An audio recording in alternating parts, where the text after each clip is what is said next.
Hey, after our last interview with Warren Holmes, Dave Leffner, and Dennis DeRozier, we had such a positive feedback from people. People asked for some different interviews with old Saginaw Gears, and there was some requests for certain guys. Who's here with me today is a 4-year player at Northern Michigan University, where he reached CCHA Rookie of the Year, Player of the Year, 9-year pro career in hockey. Since retired in 1988, he has had an administrative role one way or another within professional hockey. He currently serves as a general manager and president of the Carolina Hurricanes in the NHL. Welcome, Don Waddell. How you doing, Don? Excellent, JJ. Glad to be with you. Hey, thanks for doing this. We talked a little bit about what's going on in Saginaw and with everything. People want their hockey. I mean, last night I watched the 97 Game 3 of the Red Wings on Fox Sports Detroit. So we've got a lot of different things going on. People are craving hockey. So a couple different things. We'll start from the beginning of your career. A lot of people might not know that you grew up in Detroit, Michigan.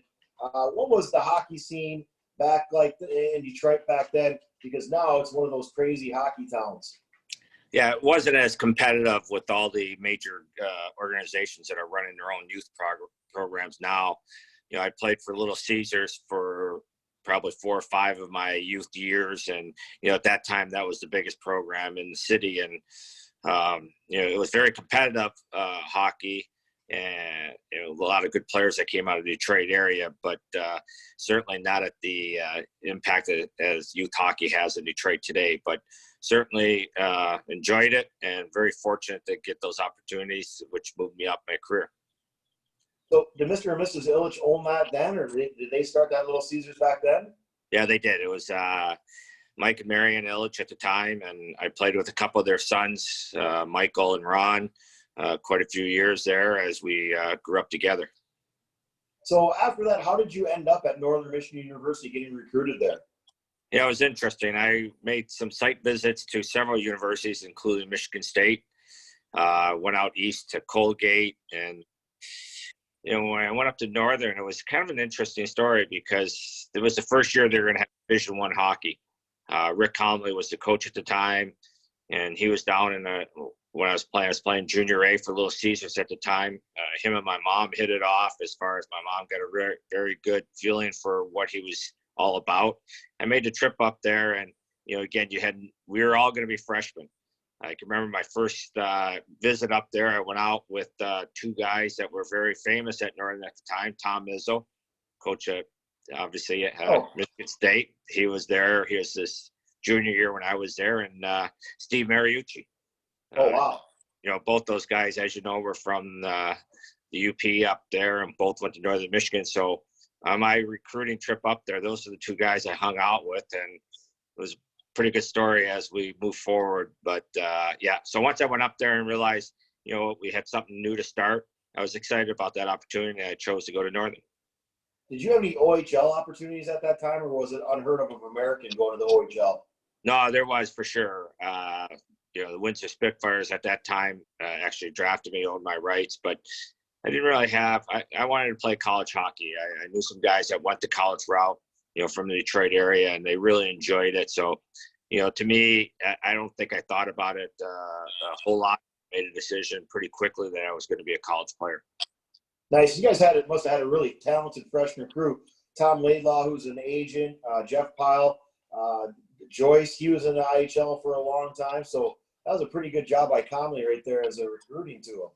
Yeah, we ended up having quite a few players that played NHL games. Steve Weeks was our goalie. Barry Oakes was our other goalie.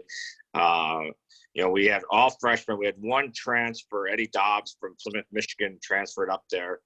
He went to a community college and he came up there. So he was technically a sophomore, but the rest of us were freshmen. By the time my senior year, there was 8 of us left in that first year. Obviously, you had to make changes throughout the years, but there's 8 of us that were left my senior year. In the end, my senior year in 1980, we went to the NCAA finals and lost to North Dakota out in Providence. So it was quite an achievement to get there in 4 years. Yeah, that's a huge achievement. That was going to be my next question about that last season. You had losing a national championship game. Was that a lot of guys were at the Olympic Games at that time, or how was college hockey at that time? No, actually, it was specific year, 79 years. Yeah, no, there was certainly University of Minnesota probably lost the most guys. We lost to North Dakota in the finals, and Doug Samail, who went on and had a great NHL career, scored 4 goals against us and beat us. But college hockey, was basically, as you know, at that time was still pretty much dominated by Canadian players. So the Olympic team didn't take away too much. Obviously, as I mentioned, University of Minnesota got hit pretty hard, and a couple of the Eastern schools, Boston College, Boston University. But it was a great year and a lot of fun, and disappointing to lose in the finals, but it's nice to be able to say you're in the finals in 4 years. Right, for sure. And I've talked a little bit way back when I was a younger kid about your experience with the Olympics. I know there was an injury for that Miracle on Ice team in 1980. You were one of the top college hockey defensemen at that time. What is the story about your role of that 1980 team? Yeah, well, prior to the Olympic years, they had sports festivals out in Colorado Springs. My first sports festival out there, I broke my leg, came back the second year, and was still injured. I joined the back playing at Northern my senior year. I joined the U.S. Olympic team about someplace in November. We're on a trip over to Europe. I was with them for the next 45 days or so, and I got hurt in Lake Placid again. And it wasn't a serious injury, but it was enough that had to make a decision, and they decided to go in another direction. So I came back, got healthy, and then ended up finishing my senior year at Northern. We must have missed that part in the movie Miracle, where yeah. you're. Yeah, they showed me at the beginning when the disappointment of somebody breaking their leg in Colorado Springs. But yeah, no, there's great parts of that story because I was with them on that trip over to Europe when it was the famous skate small night. Herb Brooks was a special person, obviously, and had a special way to get his message through, and it obviously worked. And those guys did a tremendous job of executing. And my favorite line from that is those guys are going back on the ice when the guy goes, "What are we exchanging pins?" The player from the U.S. And that's what you can barely hear him say it. It was my favorite line because that's what you did when you were playing international hockey back in those days. And they were going for the bag state. So that I don't know if that was ad lib there, but that's a great line. So next time someone watches that, make sure you look for that line.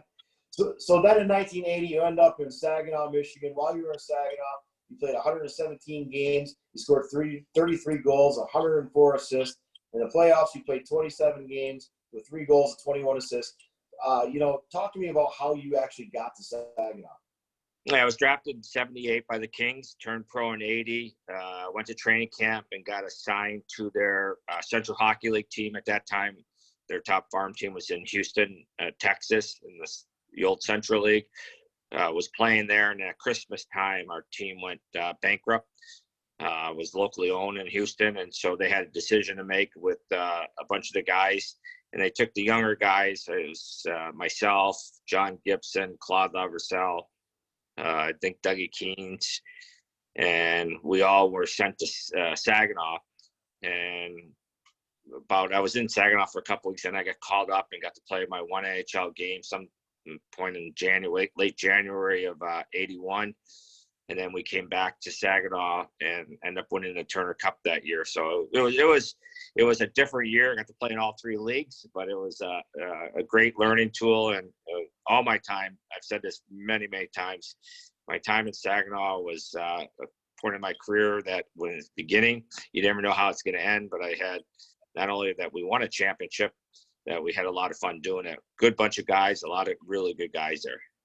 Yeah, and I was at 90% of those games up in Section 4 watching them, and I remember all the names. That's really when I started getting the IHL hockey. And, you guys had such a solid decor.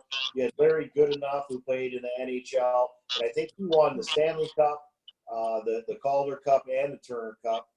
You had Bob Gladney, Peter Luska, and you mentioned John Gibson already. That's a pretty tough decor right there.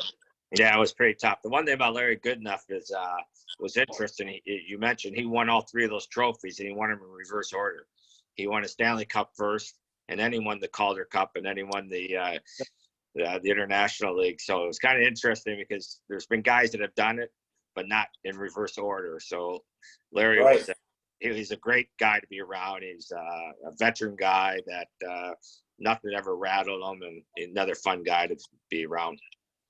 They were talking when I talked to Rosie and Westy. They said something about John Gibson being one of the toughest guys that they remember playing minor league hockey with. Yeah, no doubt. I can remember times we go into some of the tough buildings in Flint and Port Huron and that, and if you didn't have John in the lineup, it was a whole different game. With John there, I saw him when he got mad and he lost it. I don't know if there's anybody tougher.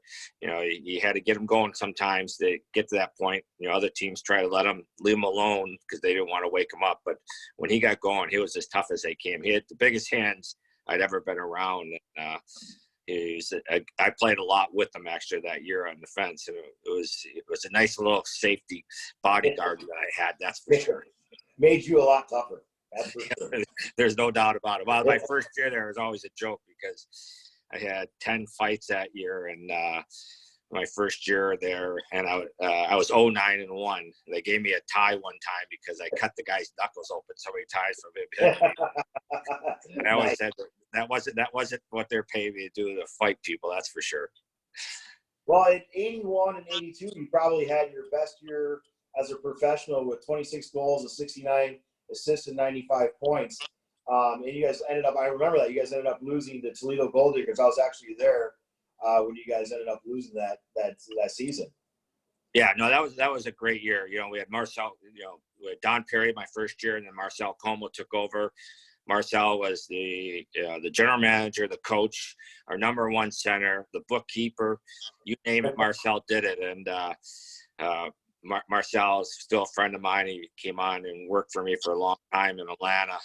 A wonderful person and a great hockey player. But we weren't the most talented team that year, but it was something about that group of guys that we stuck together. And at the end of the day, we didn't win it, but we went to the finals. I think we went into the playoffs not as one of the favorites, but got hot at the right time, and unfortunately lost to the Gold Diggers in the finals. Well, you had both goaltenders turn over because the year before you had Froese and Tucker. That year you had Blake in net, so it was a complete turnover as far as goaltending and some other guys too. Yeah, no doubt. Oh, I think a lot of those guys were gone at that point, and you're absolutely right. I remember some of the names. I have to go back and look at the rosters because the Mike Hartmans and the those type of players that we had were very successful and good players to have for us. So you only played 1 year for Don Perry. What do you have about Don Perry? What made him a successful coach back then? He had to go from the 70s to the 80s, and they talked about him as kind of a loose cannon. Yeah, he was a hard-nosed coach. It wanted everybody to play hard, and my funny story with him one night, it was one of those nights that we were playing Milwaukee, and it was a big rivalry with the year before what happened with Milwaukee. And I remember getting in a fight, and he called me into his office after the game, and he started yelling at me. And I'm going in there thinking, what did I do here? And he says, if you ever drop your gloves again, I'm going to kick your ass myself. Because he said, I got guys to do that for you. I need you to play 30 minutes a night like you're playing and not worry about it. So keep your damn gloves on your hands. And it was just what you expected from Don because he was such a hard nose. But I had a lot of respect for him. I thought he did a great job there. And, he was getting players, players were coming and going with farms teams and all that. And I always thought he balanced it well and did a good job. Obviously, we won a championship. Yeah, and, you played 5 more years of professional hockey after you left Saginaw. When did you know you wanted to get in the coach's role, the management role? You mentioned Marcel did everything that 1 year. Then you were a player assistant your first year. How did you know you wanted to get into management and coaching? I honestly, I've talked to Marcel about this. After watching what he did that year and playing, and Marcel became a pretty good friend of mine. There was an establishment that we used to hang around at together that Marcel was a part owner with the Page. So Marcel became a pretty good friend of mine at that time. And I actually started thinking about it then. And so later in my career, when I was player assistant, I actually got out of it for almost a year, started my own business. Then Rick Dudley called me. They were shorthanded, and I went back and played. Hold on to cut you off. Was that the porta pot business? That was a porta job business. Absolutely. Can't believe I remember that. Anyway. Yeah, that was the business. And so Rick Dudley called me back, and I knew I wanted to get back into it, but I thought I was still young. I had to take a step away for a little bit because the year that I was going to retire, and I had multiple teams that were chasing me, and I just said, you know what, I want to get into coaching and management. I think I need to step away. So I stepped away for about 4 months, and then Rick called me and asked me if I'd come back and play, and then asked me if I'd be his player assistant coach the following year, and it all worked out and brings me to where I'm at today. Then you wound up in San Diego, where you served as the president and the general manager, and coach. You had a lot of different roles there. What happened to San Diego as far as growing? Yeah, that must have been a lot of good growing years for you. Yeah, it was a great opportunity in 1990 when Flint decided to sell their franchise to Fort Wayne. San Diego was coming in the IHL at the time, and I was at the meeting where the Board of Governors, where I was actually selling the team for the Flint ownership at that time. And when I was at the meeting, we were one of the first things on the agenda. Before we broke for lunch, I'd gotten a note from the people in San Diego, would I have lunch with them? And so I can remember the story. I went and had lunch with them and went back to the meeting. And I remember telling my wife that night, she said, how'd it go? I said, well, we sold one team, but I got a chance. I think I'm going to get offered a job from another team. And it all happened like in 24 hours. And so San Diego got awarded a franchise. Within the next 24 hours, they offered me a job to come out and start that. So it was very appealing. I went through it in college, different as a player, starting a program. And I thought this would be fun to have an opportunity to start a franchise right from from ground zero and work your way up. So I went there in 90 and stayed there for 5 years till 95. Then you ended up in Orlando for a year, where you were with a management company that worked with Orlando as you did the same job, vice president, general manager with the Solar Bears. Yeah, I was there actually 2 years, 95. Similar story. We were moving our franchise from San Diego to Long Beach, or to actually the first couple of years to LA, the old LA Sports Arena. And I just didn't think that was a place for me where I wanted to raise my kids. So went to a meeting, and before you know it, people in Orlando asked if I'd fly out and meet with them. And after going through success that we had in San Diego, starting the franchise, they offered me a job there. So I went in Orlando, started the hockey team there. And within probably 3 or 4 months, I was moved up to the executive management team and stayed there for 2 years before I moved on to the Red Wings. But that was fun because I got not only start the franchise, but I got my first taste of working with an NBA team and seeing how they do things at that level. Did you give Shaq any basketball tips when you were there in Orlando? Absolutely. Shaq was great. Shaq would come in our locker room, and he was the boys were just amazed at how big he was. Shaq was like a little kid back then. He was a lot of fun, and he did a lot of stuff for the hockey team.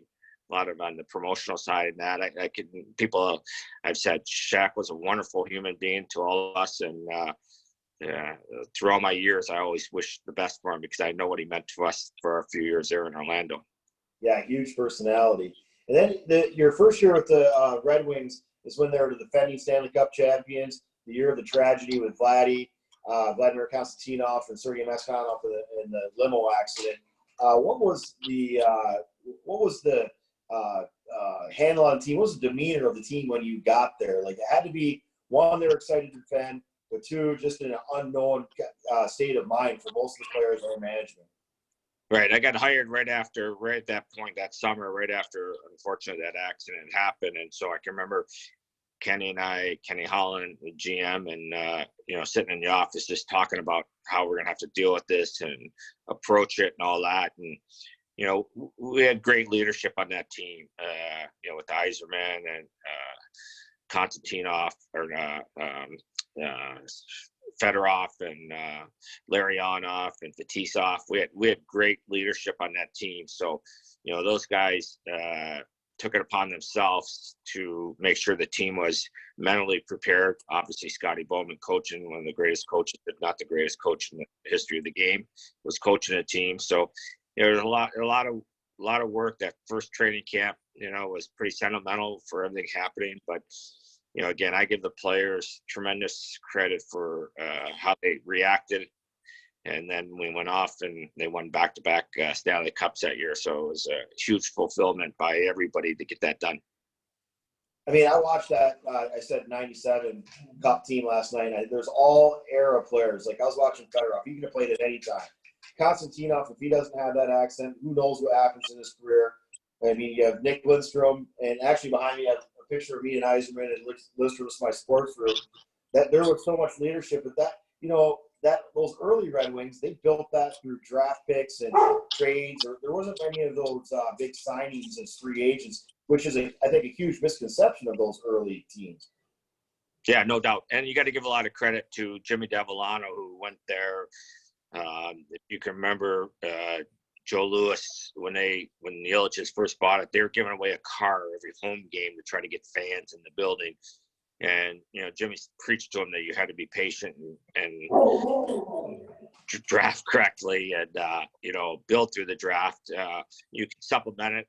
Once you get the core pieces, then you can supplement it with some free agents and that, which we did through the years. But, those first few years when Jimmy took over in the 80s, there were some pretty tough years. And I give the Ilitches and a lot of credit to stay with Jimmy because Jimmy had a great plan. And it just took a while to execute it. But, Detroit, they've gone through a period, and it's right now, I know people look at the Red Wings, but they're one of the most, if not the most successful franchise in the last 20 years in the NHL. And you're going to have to go as long as they did on the runs that they did. I hear it all the time from my people in Detroit. Well, throw out the Red Wings. Well, I say just the opposite. Enjoy all the greatness you had, and they'll get back there at some point with Steve running the program now. But it's always interesting because I think they've had unbelievable success for that franchise over the last 20, 25 years. And it is sticking with the plan, and that's what we need. A lot of patience. I think all of our professional sports teams right now, we have to have a lot of patience in Michigan. After you leave the Red Wings, you talked about a little bit earlier your experience in San Diego, starting a new franchise. Now you're starting an expansion NHL team with the Atlanta Thrashers. With your experience in San Diego, how much did that help you going into that Atlanta expansion team? No doubt, it helped me a lot. You still have to hire every single position, just a lot more of it and a lot more money. You still have to build out your training staff, your coaching staff, your front office, your business side.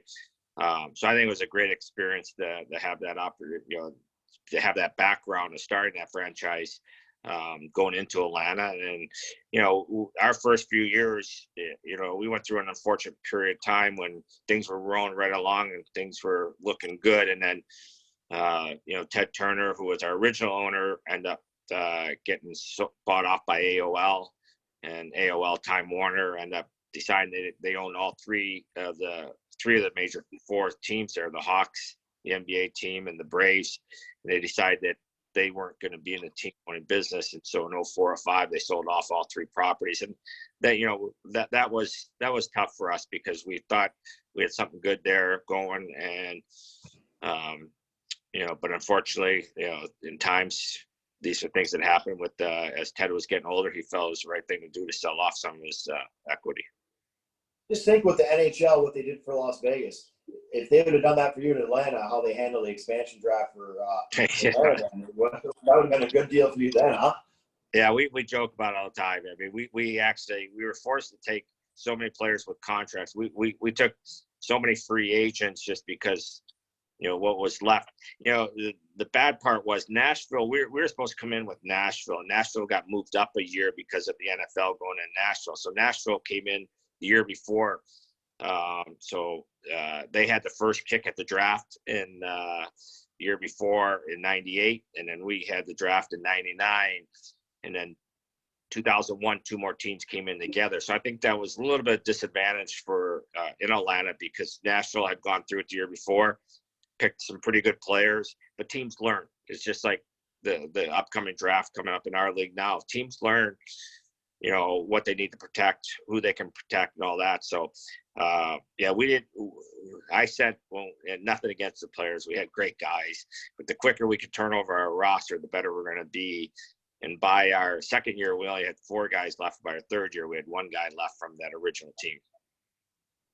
And you ended up with some good players, Danny Heatley and Kovalchuk and stuff like that through the draft. So you ended up getting some really good players. Yeah, no, obviously, we went through some, personal things with the Heatley car accident that we lost the player Danny Snyder, which was a little bit of a huge hit to the franchise. Forget about what it did for us on the ice. It was just emotional and tough on all the families involved. But right before that, Heatley and Kovalchuk came in the same year. They were dynamic. They were unstoppable. A lot of fun to have them on your team. And, as you look back at it, you just say you do the best with the pieces you have, and you keep moving forward. So one story you don't know, I was working hockey camp at Notre Dame at the time, and there was a player coming in for a meeting with you. And we worked at Ben Simon, who's now the head coach for Grand Rapids Griffins. I said, hey, when you're going across from negotiations, just know this. When I was 10 years old and Don would come to our house in the summer, he used to steal my bed, and I had Star Wars sheets on my bed. So just envision him sleeping in Star Wars sheets, and he came back and he's like, you're an idiot. He goes, because the entire time I was giggling to myself about Star Wars sheets. Ben's a big kid and everything, so he laughed about that. But he ended up being a pretty hard-nosed NHL player, but he's turned out to be a great coach. Ben is one of those guys that you always wish success for. He's such a good person. He was very involved with the Dan Snyder situation. Ben is one of those, just, forget about that. We know he's a good hockey person. He's just a very, very good person. And, you like to surround yourself with these kind of people. And Ben's quality, and I hope nothing but the best for him professionally too. And I'm not sure about. He's doing a good job in Grand Rapids. He's actually agreed. What's that? He's actually agreed to come on with me. Oh, good. I don't know. Yeah, those Star Wars. I don't even know if I even knew what Star Wars were, and I don't even know if I know if they are today. Except for my 6-year-old grandson always reminds me who they are. That's great. So then in 2014, you end up in Carolina, working for the Force Sports and Entertainment, and then in 2018, now you're back as a general manager and president of Carolina. How did that end up in Carolina as far as president and the GM role? Yeah, well, first, Pete Carmanis, who owned the team for a long time until he sold it 2 years ago, majority ownership. Pete's been a friend of mine for years at Board of Governors, being a Detroit guy. He asked me to come in and run the business side in 2014, which was a great opportunity. I was doing work for Pittsburgh at the time, and so we moved here in 2014, and I was running the business side. And then 2018, January of 18, new owner Tom Dunnan, gentleman from Dallas, bought the team. Took 3 or 4 months to evaluate everything going on here and decided he wanted to make a change on the GM role. And he asked me if I would take that on also. I think I turned it down 7 times. And finally, I can remember the night I went represented Carolina at the lottery, and we were the 11th pick in the draft, and we got moved up to number 2, and we were able to draft Andrei Svechnikov. So I remember that night I called him and I said, have you heard the results? And he was off someplace doing something. He said, no, I haven't heard. I said, well, we just moved up to number 2, so I will take that job now. Nice. And last year, you guys started making a name for yourself all around the NHL, having a successful year. And I do have to talk about after the wins at home, the celebrations for people. I mean, you have to YouTube it. I personally like it. As kids having fun playing the game. You being from an older generation, what are your thoughts on the post-game celebrations? Well, I think it was tremendous. It was something. So, there's been a lot of stories told about how it all got started. The first game we won, Tom Dunnan, the owner, and I were in the box, and we were watching what's going on, and we said, what the heck are these players doing? And if the first one was they line up the blue line and rush down the ice and crash into the boards, and we thought, oh, this is kind of cool. And then it just took off from there. So the players, they owned it. They came up with it. And our fans, all I know is if we were winning or tied, nobody left early. Excuse me. Nobody left early. Everybody wanted to stay. Usually, hockey games, if you're up by 3 or 4 goals, 5 minutes left, the building starts to empty out. Nobody left. Everybody wanted to see what these players had planned. And it got to be a lot of fun. And our players enjoyed it. That was the thing about it. Our players were engaged in it. They had a lot of fun with it. And our fans really appreciate it. So it went a long ways for us trying to build this market up. We're in a non-traditional market. Where there's other avenues. We compete a lot with college sports, obviously with NC State and Duke and Chapel Hill here. So, this was something that our players were give back to our fans, and they responded tremendously. And, by the time the end of the year, we were selling out almost every game. So it was certainly a lot of fun for all of us. Yeah, and I like it. I mean, watching NHL Network the next day, what were they coming up with? What did they do? You wanted Carolina to win because you wanted to see what the players did. And, you had the guy out of Hockey Night in Canada, Cherry, and a bunch of jerks. And you guys just rolled with it, and that added fuel to it, which was even better because now you're getting more attention. And I think you hit the nail on the head. You're not a Toronto market. You're in Raleigh, North Carolina, and you have a completely different market. Those guys did a great job with it. I thoroughly enjoyed it. That was good. Yeah, the Don Cherry comments for the first intermission of the Maple Leaf game that night, and my marketing department brought it to me within the hour, and by 10:30 that we were printing T-shirts.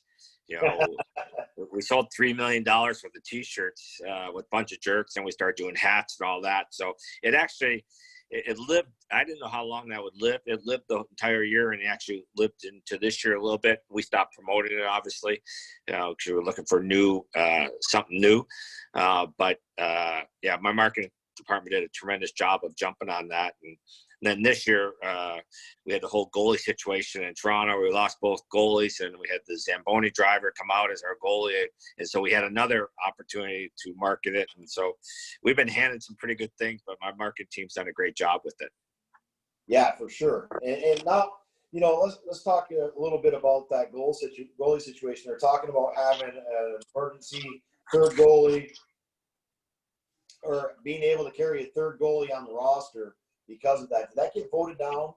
Yes, it did. First of all, this has happened 3 times in the last 30 years, and one guy played for a minute, one played for about 7 minutes. Now our guy had to play 28 minutes. So it was discussed at the NHL board at our general managers meeting, and decided that it's so rare that it happens that, if it started happening more on a regular basis, maybe it's something we'd look at. But we decided that, it's not worth, you start carrying a third goalie and start paying another salary, another travel, all of a sudden, it's going to cost you another $1 million to have somebody that's probably never going to play a game. So it was voted down. Once you get into playoffs, you're allowed to carry 3 goalies. You can carry 3 goalies during the year, actually, but you only allow 23 roster spots. But so it's something that, we may not see again for another 5 years.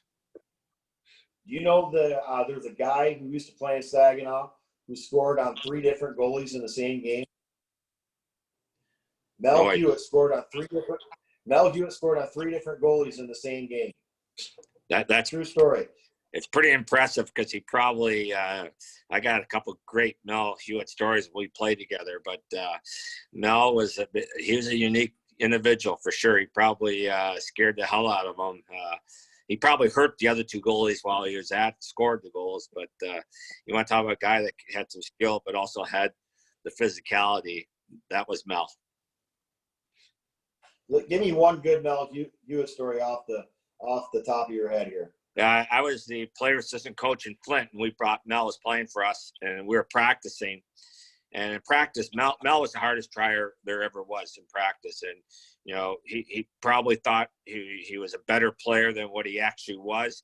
And I'm not taking anything away from him, but he wasn't, a skilled guy like a Marcel Combe or something. I can remember he came down on me on a drill, and I stuck my stick out to poke check him, and he fell over my stick and went, didn't wear a helmet, face first into the ice.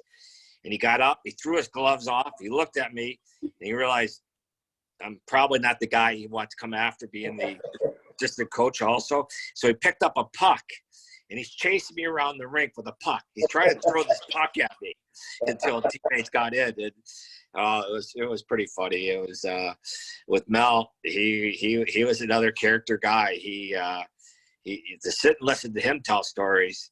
There's some great stories about him when he played Saginaw, as you know. You probably heard a lot of it, but anything could go wrong. Mel was usually involved. So was that the fastest you ever skated when Mel was chasing you? Yeah. So I knew if he caught me, it wasn't going to be fun. I played men's league with Mel on the same team and against him, and to be honest with you, both times I was scared in different ways. You just didn't know. So, but you know what? And those are a lot of, and I'm going to probably dedicate a whole thing to Mel and let people come on, because everyone has something where just a good guy, and he was a good teammate to have. And again, the guy that made you tougher and kept you on your toes and all that. But you know, right now our society is in a different spot with everything that's going on. Professional sports are in uncharted waters. Yourself, probably every day as things change. What are you hearing about a plan for the NHL season this year? Well, you know, I think it's been very clear. You know, Gary Bettman, the commissioner, would like, if all possible, play some regular season games for multiple reasons. One is for playoff seeding. You know, playoffs are so tight right now, for draft order, for the lottery. So the hope would be to potentially play some games. Now we might have to start, if we can start, without fans in the building. And hopefully that would be lead up to a playoff. Everybody wants to try to play playoffs this year. I think playoff hockey in the NHL is, I don't know if it gets too much better. So everybody wants to play that. You know, we can play later in the year than what people would expect. With you know, the Olympics were supposed to be late July, early August. That was carried by NBC, who carries our games. So there's lots of windows for TV looking for things, for content. And if we had to push back next season by a small, you know, few weeks or whatever, that's all possible. So I think everybody's got different ideas. You know, I think we're all got to be patient, make sure, because if we come back too early and there's more virus issues, that's just going to probably close you down for the year. So we got to be patient, listen to the authorities, the medical experts, and at the right time, you know, we'll make a decision of what's best for the players and our fans and everybody involved. You know, if you guys do end up playing with no fans in the stands, promise me that the players will do a post-game celebration after a victory with no fans in the stands. I think that would be pretty good. That'd be pretty creative. Yeah, it's pretty funny because we have a task force that we go through. We have everything. We've never even talked about that. So I'll have to bring that up to our task force and say, we got to whisper in the players' ears that because, you know, if you're playing no fans, your TV audiences are going to be huge. First of all, whenever sports, because it will come back, all sports, you know, TV viewing, if you're doing it without spectators, I know golf's talking about everything else. You know, I think your sports fan right now are pretty itchy. Watch any sports, even if they're not a big fan. And so I think as sports comes back, even without fans, I think the TV viewing is going to be huge for all the sports that do come back. Yeah, I mean, literally yesterday, I watched the Masters from 2019 that was still on, watched it shot by shot like I didn't see it, watched the Red Wings play last night because I want that little sports back in my life and everything. So, you know, and what you don't know, like my high school team that I coached, we got to the semifinals, and the day before we're going to the semifinals, this is all brand new. They said it's MHSAA. They postponed the season. We thought we still might be able to play. They have since canceled it. So, I mean, this is going on in every aspect. Graduations, you know, the kid who's a valedictorian is going to probably be able to do a speech in front of the class. There's a lot of things different expected, and our professional sports is what gives us hope and it gives us the energy. We need to get that back as soon as we can. Yeah, no, I agree. We're living in a very difficult period, but sports has always been a release for people. And the sooner we can, again, by paying attention to what's going on around us, I think it will really help a lot of mindsets and help us starting to get over this, because who knows? I mean, you know, I'm not a doctor. I'm not an expert. I read everything, listen to everything. We're just hoping we get to a point where we all feel safe and can go about our daily business as we did before. It's probably getting you prepared for the draft a little bit more than you usually would. Talking about, I coach 17-year-old kids too. what are the things that you look for in those 17-year-old kids that you are going to draft? I mean, it's hit or miss. It can be, the number one overall guy. I mean, there's hit and miss things. So what do you personally look for? Yeah, no, that's a good question because, skating has become such a big part of the business. And, there's some guys that are great skaters or fast skaters, but they have good technique and you can work with that. There's other guys that have choppy, skating can be worked on. Everybody says, well, he's not a great skater. Well, skating can be worked on. Now there's certain guys that you can look at and say, okay, they're probably not going to get any better. That's my number one concern. Number two is we all know they're going to fill up. They're all going to get stronger, bigger, 17, 18. They're just coming into their man's body. Then you got to go to two things: hockey sense and their personality. Because if you give me two players and one player, he wants it more than the other guy, you know who's going to give you the best effort to get there. Doesn't mean talent might not win out at the end, but you want guys that are going to be part of your culture, be able to fit into your group. But that we'll pay that extra price. We see it all the time. We watch guys, we draft guys, we send them home with the program. You send 15 guys home, 10 guys come back doing everything, great shape. A couple other guys, so there's always those 2 or 3 guys that just don't put any time into it, and it just sends a bad message to us. That you're here, you're trying to make an impression, whether it's your first camp, second camp. This thing doesn't happen overnight. You got to work at it. You got to put the time into it, and we can tell if you don't. Yeah. I mean, that's the thing. That compete level, the culture, everything. All the cliche words, but they are huge in this day and age. And here's my one story where you first impressed me. You probably don't remember. You came to my little league travel baseball game, and I was the catcher, and the pitcher was throwing curveballs, but I couldn't see the signal coming from the coach. So the pitcher would pull it. Scott Clark would pull his cap. He'd pull it up, take it down, and then he throws curveballs. So after the game, you were the only one in the whole place who caught on our pitcher tipping his pitches on it. I was just like, how did he know that? No one else knew that. So you have always had that natural ability for those things. That's pretty funny. I was in college. I coached Little League baseball for 3 summers up in Marquette. I was always a big baseball player. Baseball is probably my second favorite sport as far as team sports. And I'm still a Tiger fan. I root for the Tigers, but no, I enjoy baseball. And I remember being there at your games, actually a couple of them. But that was your dad would. His first way back then. Your dad and I used to have a beer together, and he'd say, "Come to the game, we'll go for a beer." So that was the first thing that drove me. But then I liked it, so it was easy to come back. So good memories. Now I'm that dad watching my son play travel ball. I love baseball too. And last year was the first year I didn't coach my son. He's 9 years old, and I sat in center field away from all the parents. And I had my cooler, so it's a tradition. And I enjoyed watching my son play and not having to coach him because I coach him in hockey. And baseball is just a lot of fun and sports in general. And their season's up too. We've already missed a couple of. But hey, Don, I appreciate you taking the time. And very busy schedule. I know the people in Saginaw will appreciate the interview, and good luck to you and everything. Yeah, JJ, I really appreciate it, and love to say hello to all my friends back there. I have a lot of people that were very good to me when I was in Saginaw, especially the Todds and the Bambergers. There's people that I remember and can't thank enough for how they treated me when I was there. And always look forward to haven't been back there since that last golf tournament quite a few years ago. So I'll look forward to my next opportunity to get back to Saginaw. That was about 8 years ago because my son was a baby. I don't even think I got the golf in it. I went to the party real quick and I dropped you off at the hotel and he was still in his car seat. So I remember. about 8 years. Yeah, I remember that. Absolutely. The responsible father that I am. Yeah. So get on there with your task force and let them know that the guy in Saginaw wants to see to an empty stands a celebration. We have a long time to work out for. You got it, JJ. Thank you. All right. Have a good day. Thanks. Okay. Bye.